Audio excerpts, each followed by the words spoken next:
C'est vrai qu'il y a quelque chose d'assez paradoxal à première vue chez une personne qui croit en Dieu. Poussée dans une quête d'aventure du divin, on lui dit comment s'y prendre et comment jouer avec le monde.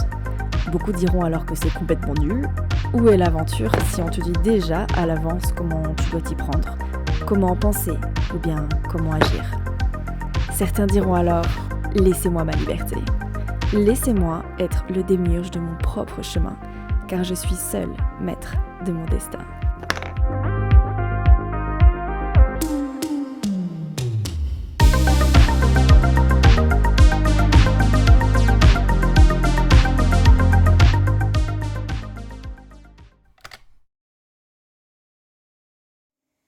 Sit laus Deo Patri, Sumo Christo Decus, Spiritui Sancto, Tribus honorunus.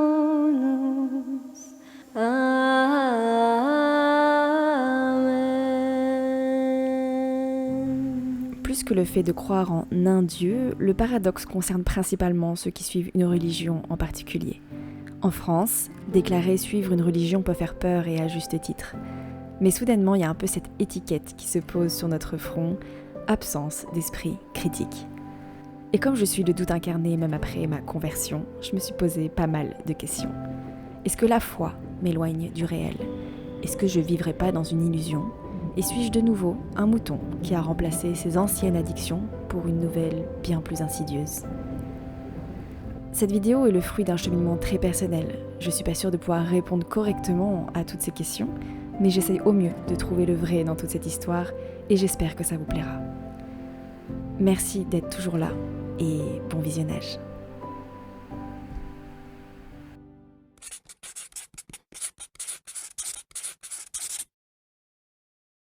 Oui, je suis dans une salle de bain, tout va bien. C'est juste qu'il fait méga chaud. Le réel n'est admis que sous certaines conditions, et seulement jusqu'à un certain point. S'il abuse et se montre déplaisant, la tolérance est suspendue. Quant au réel, il pourra toujours aller se faire voir ailleurs. L'extrait que vous venez d'entendre, c'est tiré d'un essai de Clément Rosset. C'est un livre que j'ai dû lire pour un club de lecture et ça a été un petit peu l'apogée, le déclencheur qu'il me fallait pour vraiment inspecter les questions que je me posais jusqu'à maintenant sur justement la façon dont la foi peut illusionner les personnes. Dans cet essai, il va parler de plusieurs techniques différentes par lesquelles l'humain passe pour s'illusionner dans la vie. Je sais à quel point certains chrétiens ou religieux en général peuvent s'illusionner. C'est d'ailleurs pour cela que pendant mon adolescence, je suis devenue agnostique parce que je voulais que l'illusion cesse. Je dirais que Dieu n'était alors qu'un moyen de renforcer des comportements autoritaires sous le masque du divin et donc entraînant culpabilité et souffrance. Je rejoignais alors à ce moment-là la vision donc de Nietzsche, de Freud et bien d'autres penseurs qui pensaient que la religion servait à asservir des êtres et à les emprisonner dans leurs propres croyances. La religion créerait donc une sorte de foule conventionnelle pour Freud, avec à l'intérieur des êtres sans cervelle si l'on en croit Nietzsche, et cette religion se conduirait un peu comme une mère possessive qui empêcherait donc le bon développement de l'humain et notamment de sa construction d'identité libre. Une sorte de matrice immuable dangereuse donc et une parfaite cachette pour ceux qui veulent s'illusionner. En vérité, en ce qui concerne l'illusion, parfois croyant et non croyant, on n'est pas si loin que ça. Il faut savoir que de toute manière, dans les deux cas, on va catégoriser et on va chercher Dieu selon ce que l'on en sait. Alors bien sûr, quand tu deviens croyant et que c'est une foi qui est vivante, il y a un chemin qui se fait et donc il y a une vision qui évolue. Mais c'est vrai qu'il y a toujours le danger de s'enfermer dans des idées préconçues ou alors de s'appuyer sur une mémoire collective qui nous fait croire qu'on connaît déjà l'histoire dans ses détails, surtout quand ça concerne des récits fondateurs comme celui de la Bible. Concernant mon expérience personnelle, vu que j'ai vécu un petit peu les deux spectres, on va dire ça comme ça, de ce que peut être la religion, je peux vous dire que celle que je vis en ce moment n'a rien à voir avec la religion ou la chrétienté, en tout cas de la honte et de la culpabilité que peuvent décrire Freud ou encore Alan Watts dans son livre L'éloge de l'insécurité. Même si je suis extrêmement d'accord avec lui sur ce qu'il décrit, pour moi ce n'est pas ce qu'est la philosophie de la chrétienté. C'est une image qui a été renvoyée, ça a été un comportement qui a été fait, certes, par des chrétiens, mais pour moi ce n'est pas le fond de la chrétienté. Et c'est ça qui est dommage, du coup, parce que dans la mémoire collective, ce sont ces actions-là qui vont être retenues. Au contraire, l'autre versant, donc celui que je vis aujourd'hui, de la religion, a été extrêmement libérateur. Mais c'est vrai que, encore aujourd'hui, je vois des chrétiens qui pensent que être chrétien, c'est cocher des cases. C'est faire un peu une to-do list de comment devenir un saint, au mieux.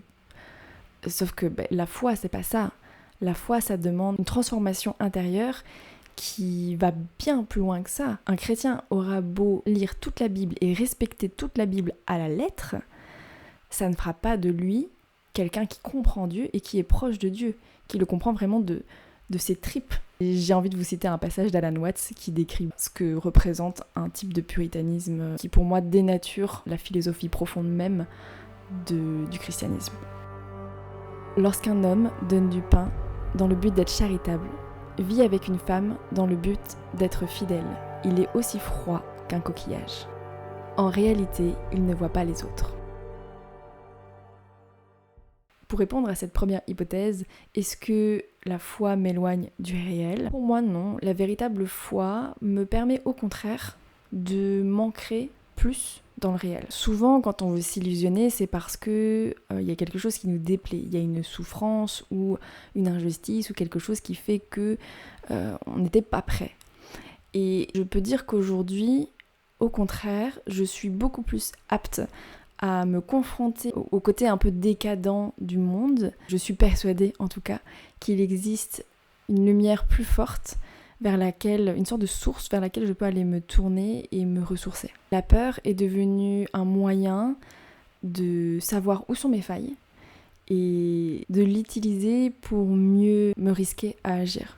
Je trouve qu'un chrétien qui veut suivre les pas de Jésus réellement se doit de sortir de sa zone de confort. Il y a Françoise Dolto, elle avait étudié donc aussi les Écritures d'un point de vue psychologique et elle disait donc que contrairement à ce qu'on peut penser, les évangiles peuvent être lus non pas comme un livre moralisateur et culpabilisateur, mais plutôt de voir, notamment elle est surtout la figure de Jésus de Nazareth, comme quelqu'un qui nous appelle à plus de désir, et notamment celui du désir de vivre libre.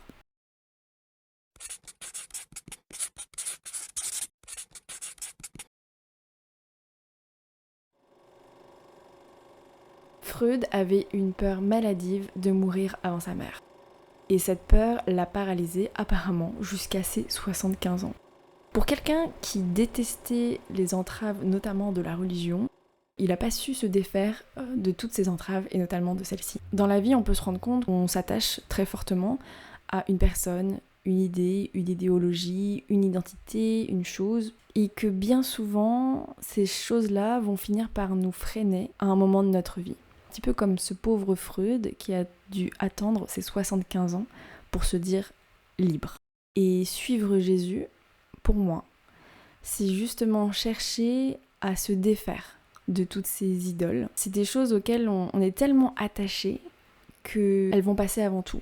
Ça peut être une idée, un concept, ça peut être par exemple je veux absolument me marier, je veux absolument réussir telle université, sinon ma vie elle est foutue. Enfin voilà, c'est un petit peu ce genre de choses, ou alors si cette personne part de ma vie, c'est fini. Et en fait le silence et la prière sont des outils qui vont nous aider à discerner quelles sont un peu ces chaînes qu'on s'est fixées ou qu'on nous a fixées, parce que des fois ça peut venir aussi de la culture, de la tradition, générationnel, des parents, etc. Ces chaînes qui sont fixées dans notre corps et dans notre esprit. Alors pour reconnaître une idole, je vais vous citer quelques caractéristiques majeures. Par exemple, perte de réalité, consolation illusoire, la perte de désir, de liberté. Et quand on regarde donc ces conséquences, alors oui, la religion que décrit Freud ou Alan Watts est en effet une idole. Mais je vous avoue que je ne crois pas que la religion seule cause ce type de conséquences. L'idolâtrie est partout. On peut la trouver en politique, on peut la trouver dans tellement de domaines qu'il n'y a pas seulement la religion qui entraîne ce type de conséquences. Il faut savoir que bien avant de découvrir ma foi, j'étais littéralement un mouton qui avait besoin de se sentir aimé, et pour cela, donc, je suivais aveuglément les dictats de la société, les dictats des gens qui m'entouraient. Et à cette époque-là, petit mouton que j'étais, je n'avais pourtant aucune religion. Voilà, je n'avais pas de foi personnelle, enfin bien prédéfinie en tout cas. J'avais, on va dire, la religion de la société, quoi. Voilà.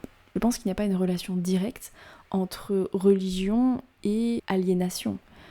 La société nous aliène aujourd'hui tout autant que la religion a pu le faire dans le passé. Les réseaux sociaux sont tout autant une entrave aujourd'hui qu'ils peuvent être quelque chose d'absolument magnifique. Mais je suis d'accord avec vous, oui, ça existe. Et c'est plus facile aussi parce qu'on est sous autorité divine et donc c'est plus difficile de remettre en cause. Ça, c'est vrai que là-dessus, la religion est un peu plus dangereuse que d'autres types de méthodes.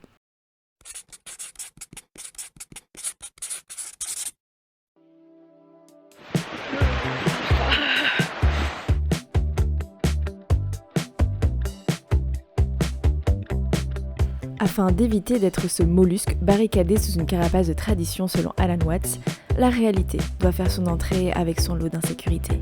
Le seul truc, c'est que la seule façon d'apprendre à faire face à l'adversité, c'est de s'y confronter non en luttant, mais en se laissant modeler et en s'y abandonnant.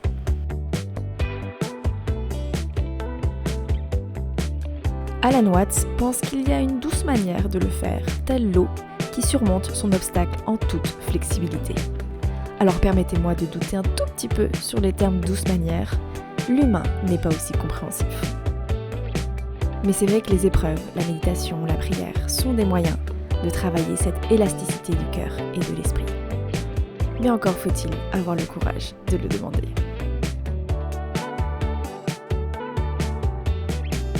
On préfère tous souhaiter un billet de loterie sans stress et sans souffrance, et les chrétiens aussi. Pourtant, Jésus nous invite à aller plus loin.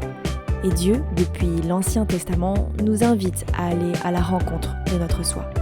Mais pour ça, il nous demande souvent de bien tout quitter et d'abandonner nos idoles les plus coriaces.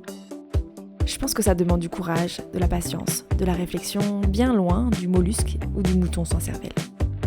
Un chrétien, pour moi, est avant tout un soldat qui commence tout combat à genoux, afin de se montrer sensible à chaque instant, l'esprit ouvert et totalement réceptif.